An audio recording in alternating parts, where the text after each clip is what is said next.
자, 이제 부가가치세 31번부터 풀어보도록 하죠. 자, 부가가치세 31번 문제를 보시면 2021년 1기 부가가치세 관련 자료다. 주 A와 B의 과세 표준에 포함될 제하의 공급가액을 모두 합한 것으로 옳은 것은, 자, 1번 양가로 보시면 주 A는 과세사업과 면세사업에 공통으로 사용하던 차량과 비품을 다음과 같이 매각하였다. 자, 얘는 과세사업하고 면사업을 같이 하고 있어요. 겸용사업자죠. 지금 공통으로 사용하던 차량, 비품이라고 했으니까요. 안분이 필요한 케이스로 출제가 된 거고요. 지금 취득일, 취득가액, 매각일, 그리고 공급가액이 나와 있는데 우리는 뭘 봐야 되죠? 어차피 유상 매각이니까요. 유상 매각가, 공급가액을 보셔야 되겠죠? 차량 2천만 원, 비품 40만 원. 거기서 출발하시고 비율을 때려주시면 돼요. 공통사용자 공급의 경우에는 어떤 비율 적용하죠? 당기 비율, 직전 비율. 직전 비율 적용한다는 거, 그것만 잘 아시면 되는 부분이었죠. 동그라미 2번에 보시면 과세사업과 면사업의 공급가액 비율이 나옵니다.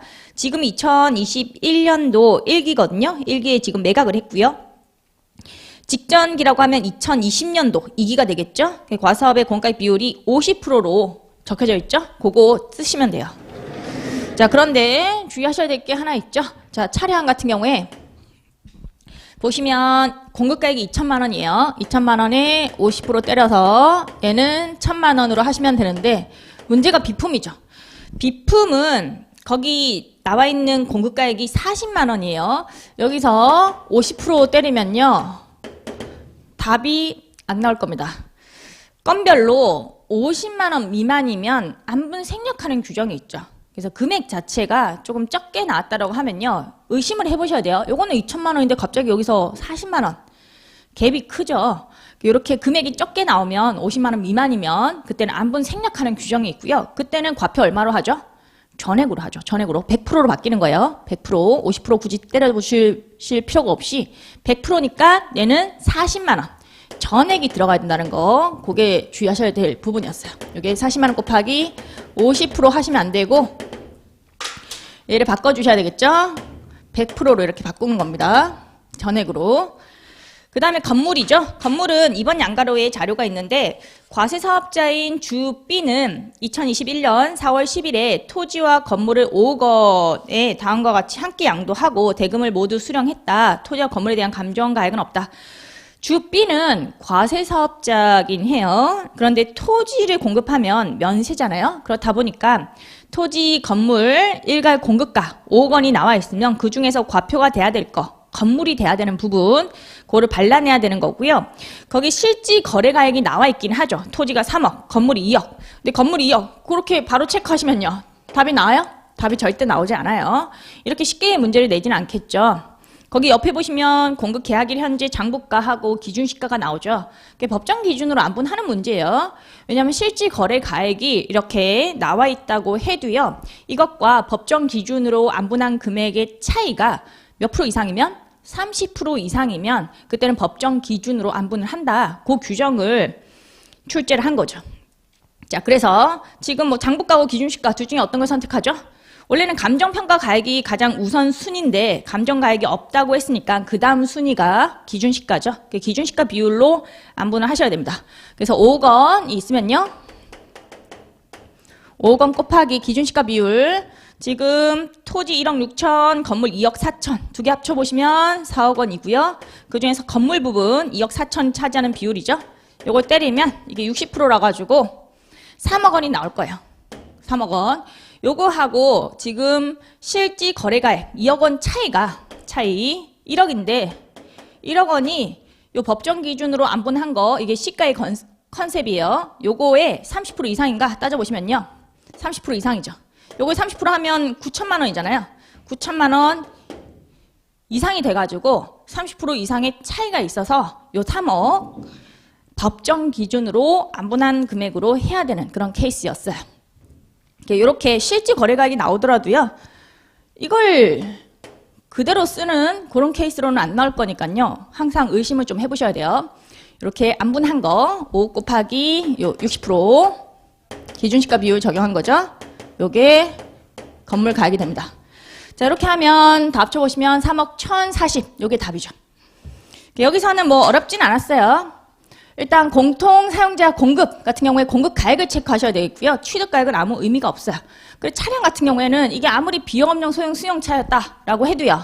그냥 공급 가액 넣는 거예요. 왜냐하면 실질 공급이잖아요. 간주 공급 아니죠. 간주 공급 아니기 때문에 만약에 뭐 비용업용 소형 승용차라 가지고 매입세 공제를 받지 못했다. 뭐 이런 자료가 있다고 해도 그거는 상관없어요. 돈 받고 판 케이스잖아요. 돈 받고 판 케이스에서는 무조건 과표에 들어와야 되는 것인데 공통 사용제하다 보니까 과세사업에 쓴 게 과세가 되고 면사업에 썼던 부분은 면세가 되니까 이렇게 과세 비율을 적용해서 안분해줬죠. 이때 과세 비율은요. 어떤 비율 적용하죠? 공통 사용제와 공급의 경우에는 직전 비율 적용한다는 거 그런 걸 잘 아셔야 돼요.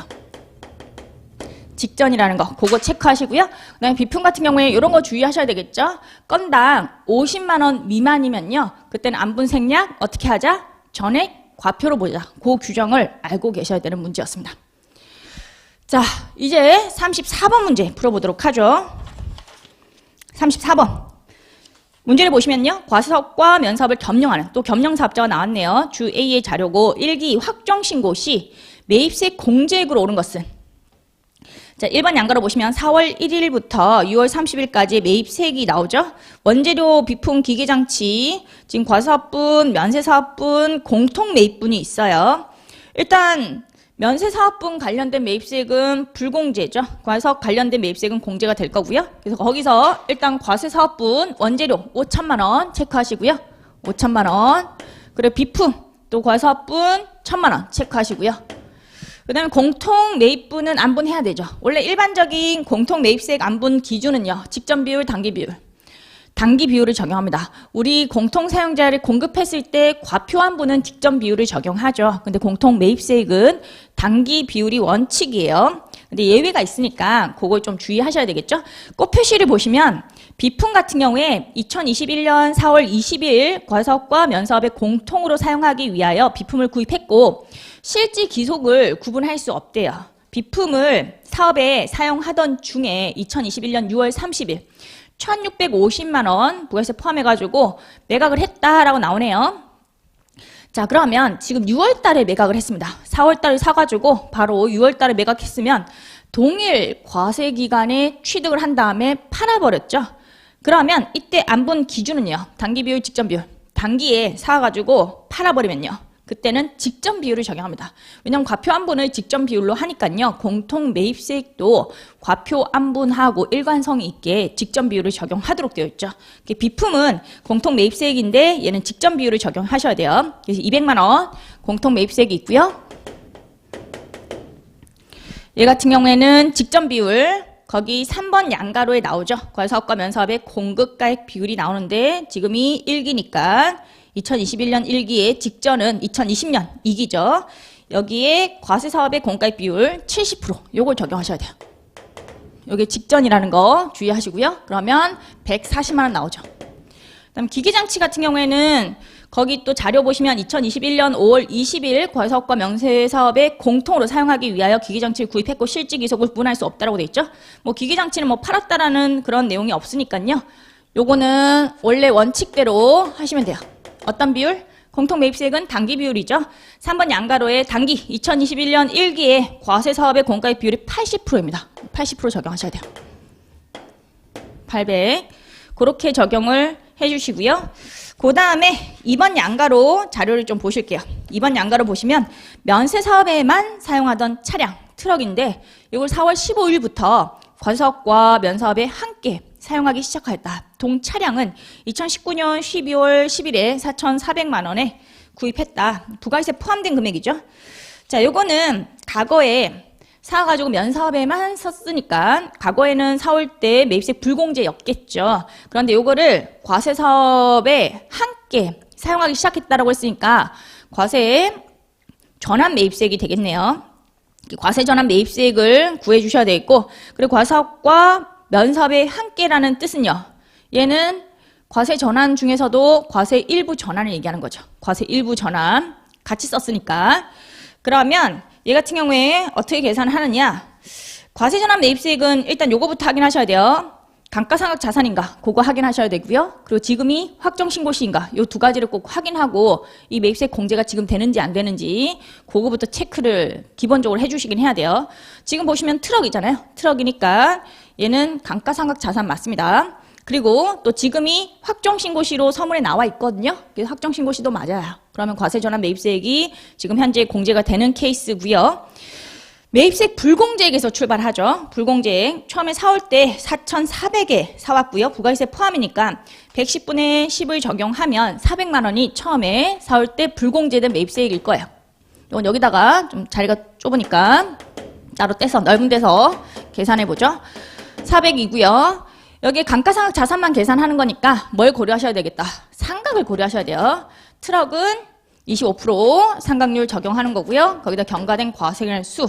그 다음에 과세 일부 전환이니까 곱하기 하나 붙여줘야 되겠죠. 비율 때리셔야 돼요. 요 두 개 빈칸 채우기 해가지고 답을 도출해 주시면 되겠습니다. 자, 언제 취득을 했냐면 2019년 12월 달, 2019년 12월 달이면 2기가 되겠고요. 지금이 언제냐면 2021년 1기예요. 자, 그럼 몇 년 지났죠? 2년 지났습니다. 1년당 과세기한 수는 2개죠. 그리고 2기에서 1기로 바뀌면 어떻게 하라고 했죠? 마이너스 1 하면 된다고 했죠.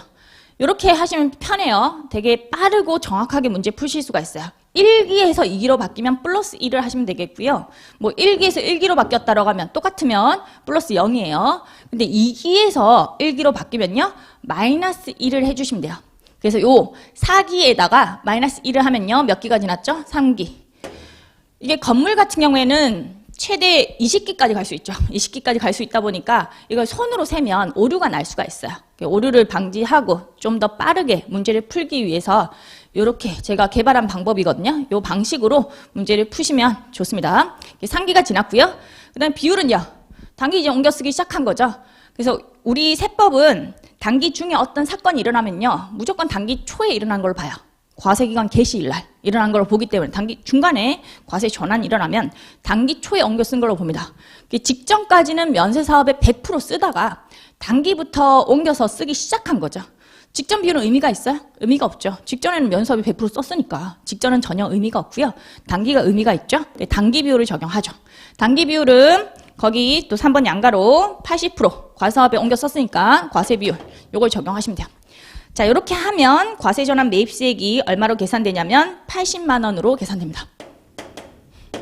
이렇게 다 집계를 해보시면 답이 도출이 되는 거죠.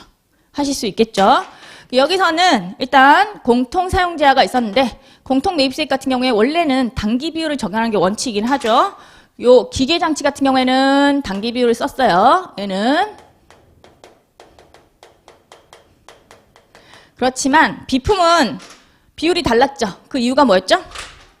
비품 같은 경우에는 단기에 취득해가지고 단기에 공급을 해버렸기 때문이죠. 공통사용제한을 단기에 공급하면 그때는 직전 비율이라는 거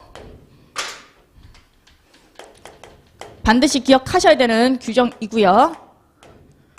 그리고 과세전환 매입세액은 오로지 감가상각 자산만 오로지 확정신고 시에만 공제를 해준다. 이거 기억하셔야 되겠고 얘는 감가상각 자산만 하는 거니까 상각을 고려를 무조건 하셔야 돼요. 산식의 상각이 무조건 들어갑니다. 상각을 고려하시고 그 다음에 과세 일부 전환이 일어났기 때문에 비율 때리죠. 어떤 비율? 단기 비율 때립니다.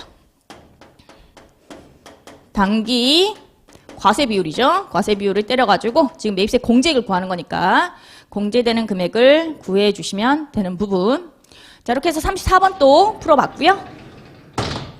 이제 35번을 보죠. 자, 35번. 돈가스 제조업이 나오죠. 돈가스가 돈가스로 이렇게 적히네요. 저도 처음 알았어요. 돈가스인 줄 알았어요.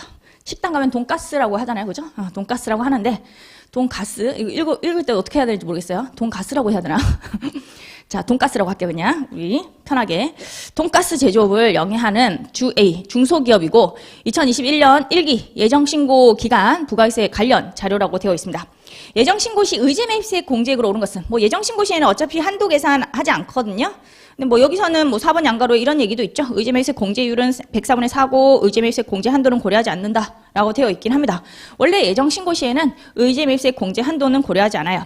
그러면 얘는 의제매입세 공제 대상 금액만 구하시고요. 그 다음에 공제율도 주어졌잖아요. 지금 중소기업이고 제조업이다 보니까 104분의 4의 공제율을 적용해요. 중소기업이 아닌 법인사업자, 제조업은요 102분의 2죠. 근데 중소기업인 법인사업자 그리고 제조업이었기 때문에 공제율 104분의 4 그걸 적용하시면 되는 부분이었어요. 그 매입 내용이 나오죠. 돼지고기 2,600 지금 면세 농산물을 좀 찾으셔야 돼요. 돼지고기 면세되는 축산물이죠. 2,600이고 그리고 밀가루도 면세되는 거고요. 소금도 면세가 되죠. 치즈가 나왔네요. 치즈, 김치 이런 게 나왔어요. 우리 사진 찍을 때 치즈하고 이제 김치 이렇게 하는데 이 치즈 같은 경우에 주의하셔야 돼요. 치즈는 일단은 뭐 맛있죠. 맛이 있습니다. 맛이 있으면 과세라고 생각하세요. 맛이 있으면 과세. 치즈는 가공이 된 거잖아요. 가공이 된 거기 때문에 미가공 식료품이 아닙니다. 그러니까 얘는 세운계약서를 수취를 하면 실제 매입세액 공제를 받는 거고요. 의제 매입세액이 아니죠. 근데 이 문제에서는 의제 매입세액 물어봤잖아요. 실제 매입세액 공제액을 물어본 게 아니라 전체 매입세액 공제액을 물어본 것도 아니죠. 의제 매입세액 공제만 물어봤으니까요. 면세되는 농산물 사온 거 매입가액에 공제율 때려주셔야 돼요. 얘는 면세가 되는 농산물이 아니에요. 치즈는 빼고요. 김치 같은 경우에는 이게 면세가 되긴 하죠. 단순 가공식품이라고 해서 면세가 되긴 합니다. 일단 자료를 좀 보도록 하죠. 이번 양가로에 매입한 돼지고기 중 30%는 다른 사업자에게 그대로 판매하였으며 60%는 돈가스 제조에 사용하였고 10%는 예정신고 기간 종료일 현재 재고로 남아있대요. 자, 그러면요. 얘가 지금 어떤 사업자인지 아셔야 돼요. 과세 사업자거든요. 과세 사업자 같은 경우에는 재고로 남아있는 부분은요. 재고로 남아있는 부분은 당연히 과세사업에 쓰겠지라고 보는 거예요. 이거 자기가 뭐 먹거나 그러지 않을 거다라고 보거든요. 과세사업자니까 아무래도 과세사업에 쓰겠지. 재고 자산을 하고요. 그리고 돈가스 제조에 사용한 부분, 그게 의제 매입세 공제 대상인 거죠. 매입 시점에 공제를 해주는 거니까 아직 사용하지 않은 것도 다 공제를 해주는 거고요. 다만 이제 그대로 다른 사업자에게 판매한 부분 30% 그거는 과세사업에 안 썼잖아요. 그렇다 보니까 얘는 의제 매입세 공제가 안 됩니다. 그 30%만 제외하고 60% 10% 해가지고 70% 부분 있죠. 30%만 제외하고 70% 때리면 1,820만 원 나오고요. 이게 의제 매입세 공제 대상 금액이죠. 이렇게 계산을 해주시고 자, 그 다음에 3번 양가로 매입한 밀가루, 소금, 치즈는 모두 돈가스 제조에 사용하였으며 김치는 모두 종업원에게 사내 식당 반찬으로 제공했다. 그렇게 되어 있네요. 자, 김치는 지금 다 종업원에게 반찬으로 제공했다라고 하면요. 이것도 다른 용도로 써버린 거죠. 과세사업에 써야 돼요. 과세사업에 써야 되는데 뭐 그대로 팔아버리거나 또는 자기가 먹어버리거나 이게 종업원 주거나 그러면 의제 매입세 공제가 안 되죠. 요건 충족하지 못한 거예요. 이 원재료로 해가지고 과세사업에 써야지만 그래야지만 의제 매입세 공제가 되는 거니까요. 김치는 안 됩니다. 그럼 밀가루하고 소금일 건데 밀가루 비고란에 어떤 내용이 좀 들어가 있죠. 밀가루는 수입산이라고 되어 있네요. 수입산이라고 해도 먹는 거는 다 면세인 거 아시죠? 수입산으로 관세, 과세 가격은 2,080만 원, 관세는 130만 원. 의제 매입세 공제 동네에서는 좀 순수한 매입가액 기준으로 해서 공제율을 적용해요. 순수한 매입가액이라고 하면요. 관세는 제외하죠. 관세는 제외하고 관세 과세 가격 2,080만 원. 그 금액을 체크하셔야 돼요. 관세는 제외하고 관세 과세 가격으로 체크하시고 소금도 마찬가지 운송 사업자에게 지급한 매입운임 52만 원이 포함된 금액이라고 되어 있죠. 순수한 가액으로 합니다. 운송료 이런 거 제외합니다. 순수한 매입가액 기준으로 공제율을 산정해서 공제율 때리는 금액 자체가 순수한 금액이어야 돼요. 매입운임 같은 경우에는 뭐 운송사업자에게 따로 또 세운계약서를 수취했다라고 하면 실제 매입세 공제 그게 되는 거고요. 의제가 아니죠. 이건 제외한 금액 1,092만 원에서 52만 원을 빼세요. 빼면 얼마가 나오죠? 1,040만 원 나오죠. 자, 여기다가 공제율 때리면 돼요. 그럼 답이 나오죠. 이렇게 하시면 금액이 얼마가 나오냐면 190만 원 나오네요. 이게 답이에요.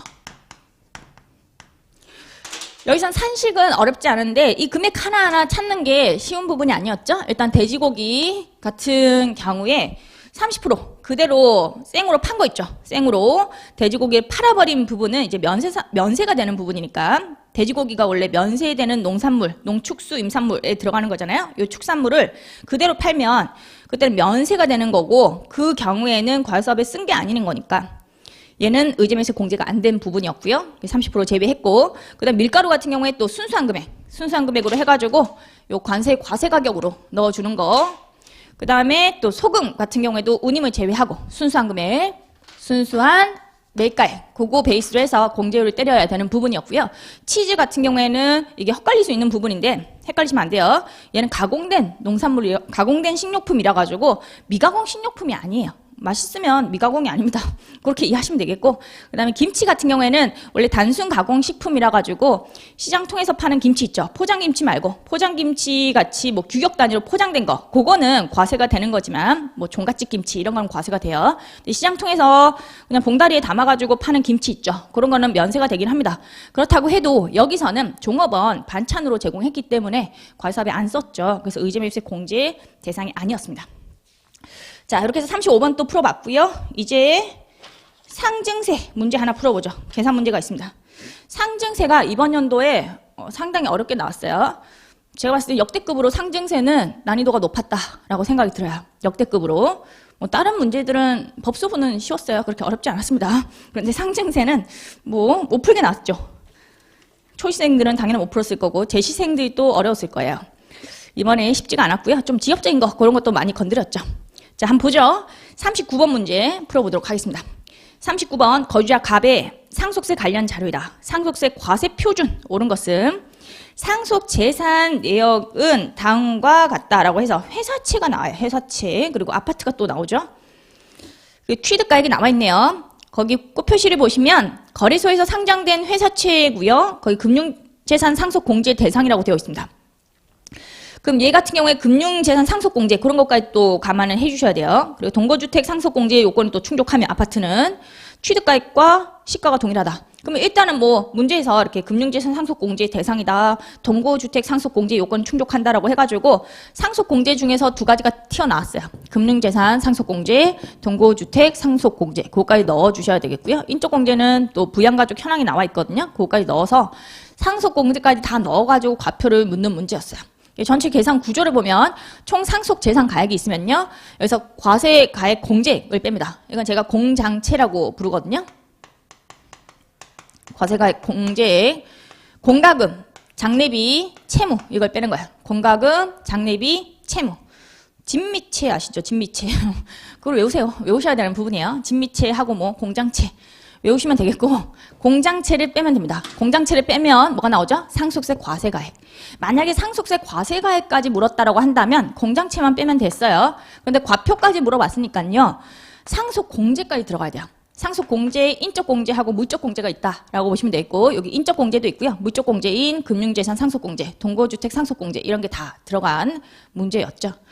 일단 총 상속 재산가액부터 산정을 하셔야 되는 것인데 회사채하고 아파트를 상속받았잖아요. 회사채 평가를 하셔야 돼요. 이번 양가로에 상속 재산 중 회사채 상속 개시일 이전 2개월간 공포된 매일의 최종 시세 가액의 평균액이 13억이고요. 상속 개시일 이전 최근 일의 최종 시세 가액이 10억이다. 이게 국공채라든지 이런 회사채 있죠. 얘는 평가 방법이 어떻게 되어 있냐면 맥스로 되어 있어요. 맥스. 이런 규정까지 좀 물어봐가지고 쉽지가 않았던 부분이라고 보시면 돼요. 맥스로 이렇게 상속 개시일 이전 2개월간 공포된 최종 시세가액 평균액 지금 나와 있는 13억 하고요. 최근 거에 또 최종 시세가액이죠. 12억이죠. 상속 개시일 이전 최근 일의 최종 시세가액 12억. 둘 중에 큰 걸로 되어 있어요. 이런 규정은 조금 어떻게 보면 너무 세부적인 규정인데 약간 100점 방지용이에요. 100점 방지용으로 그렇게 나온 문제라고 생각하시면 돼요. 둘 중에 큰 걸로 넣어주셔야 되는 부분이었어요. 13억이 더 크죠? 요거를 넣어주셔야 되겠고요.